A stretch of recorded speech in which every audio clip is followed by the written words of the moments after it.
Les vraies raisons pour lesquelles les Occidentaux s'acharnent sur la Libye de Kadhafi sont les suivantes. Premièrement, le lancement d'un satellite africain.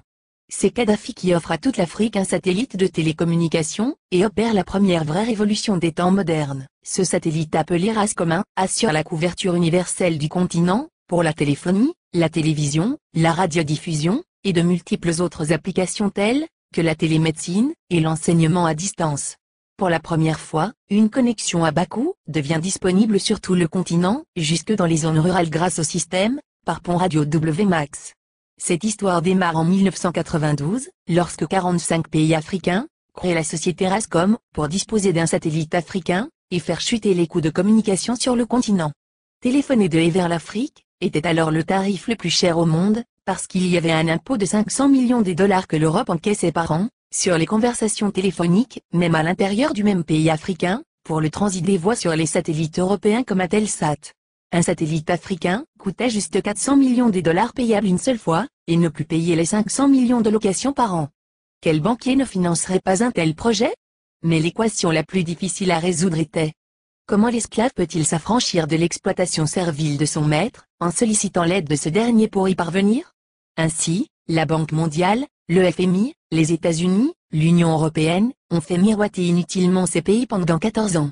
C'est en 2006 que Kadhafi met fin au supplice de l'inutile mendicité. Aux prétendus bienfaiteurs occidentaux pratiquant des prêts à taux usuraires, le guide libyen a ainsi mis sur la table 300 millions de dollars, la Banque africaine de développement a mis 50 millions, la Banque ouest-africaine de développement, 27 millions, et c'est ainsi que l'Afrique a depuis le 26 décembre 2007 le tout premier satellite de communication de son histoire.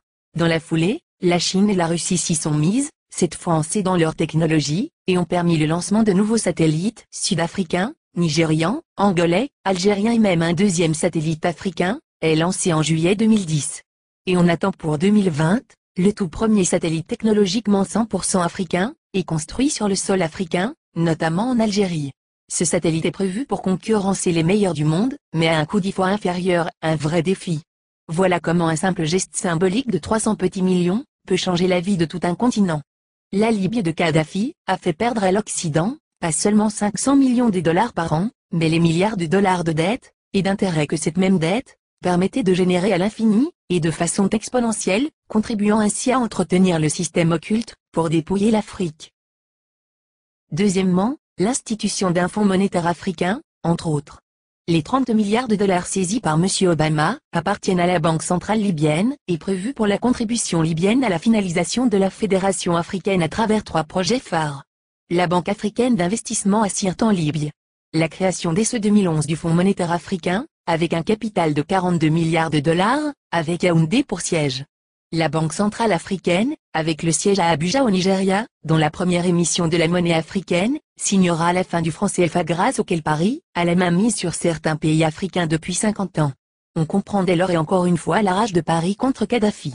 Le Fonds monétaire africain doit remplacer en tout, et pour toutes les activités, sur le sol africain du Fonds monétaire international, qui avec seulement 25 milliards de dollars de capital, a pu mettre à genoux tout un continent, avec des privatisations discutables, comme le fait d'obliger les pays africains à passer d'un monopole public vers un monopole privé.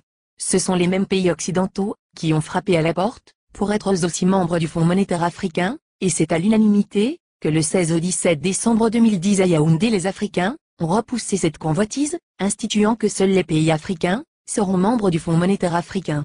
Il est donc évident qu'après la Libye la coalition occidentale déclarera sa prochaine guerre à l'Algérie, car, en plus de ressources énergétiques énormes, ce pays dispose d'une réserve monétaire de 150 milliards d'euros.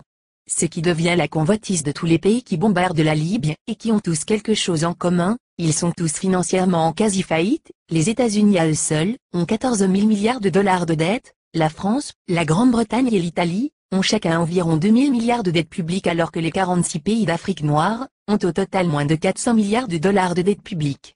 Créer des fausses guerres en Afrique dans l'espoir de trouver de l'oxygène pour continuer leur apnée économique, qui ne fait que s'empirer, ne fera qu'enfoncer les Occidentaux dans leur déclin, qui a débuté en 1884, lors de la fameuse conférence de Berlin.